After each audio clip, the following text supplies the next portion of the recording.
Post-Aristotle Greek Philosophy, Part 6, Philo, the Neoplatonist.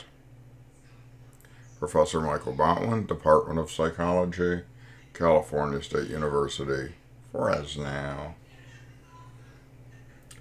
Well, our next philosopher is Philo of Alexandria.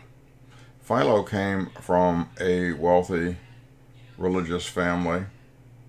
He was Jewish, and he made his mark as a philosopher and biblical interpreter.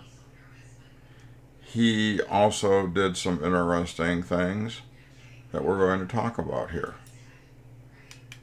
He developed an interpretation, first of all, of the Jewish scriptures in terms of Greek philosophy. Basically, what he did was integrate ideas about philosophy, and he was a Platonist, a follower of Plato, and mixed in the mysticism of Judaism with Plato. Now, as generally the Neoplatonists were concerned about human immortality and also the conflict between the rational soul and the human passions. Now, being good Platonists, they believed that all knowledge was internal. What Philo and the Platonists do is add a fragment of the divine being or the God inside of each person as part of their soul.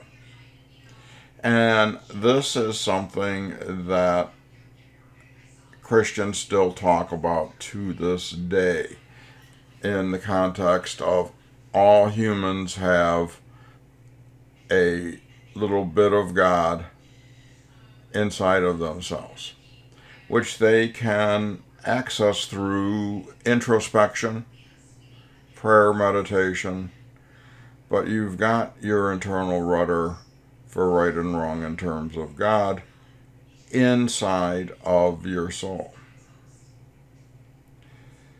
Now, this is one of the two dual aspects of being a human being. The other is dealing with the body. Now, the Platonists do something that earlier Greek philosophers, I should say the Neoplatonists, do something that previous Greek philosophers would not have done. Now the body is lowly, it's despicable, it's of the earth, and it gets in your way of understanding God. Now, you're going to see these ideas merge later into Christianity, where you get the impure body causing you all kinds of trouble because it's what makes you think of thoughts that God wouldn't approve of. But on the other hand, you have the spark of the Creator within you.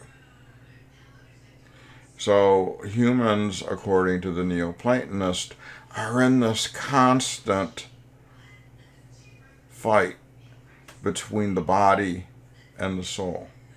They're always in conflict. Now, if you remember your Plato, at least the Plato we've talked about in the context of this class, you realize that we have all knowledge within us.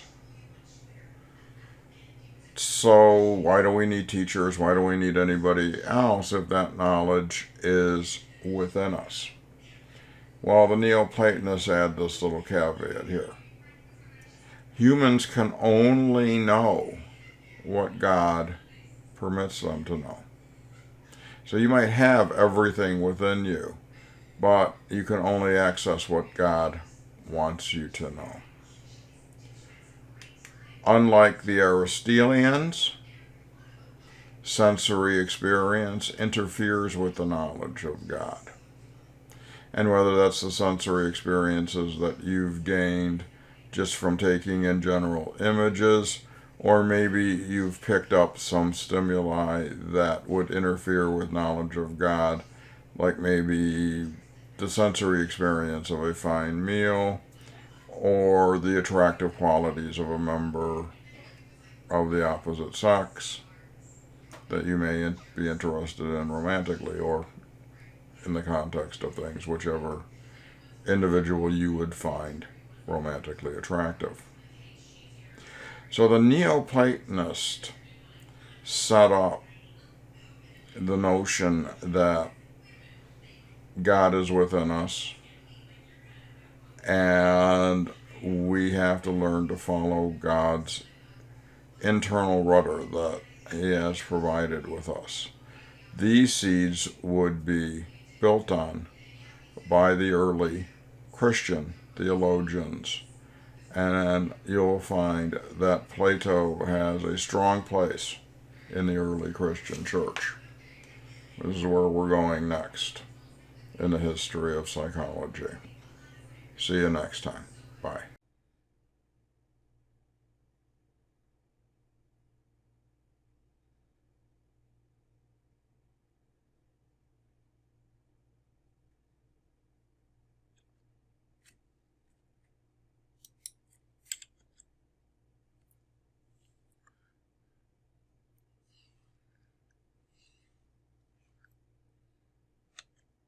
This has been a We Have Couches video production. Copyright 2020.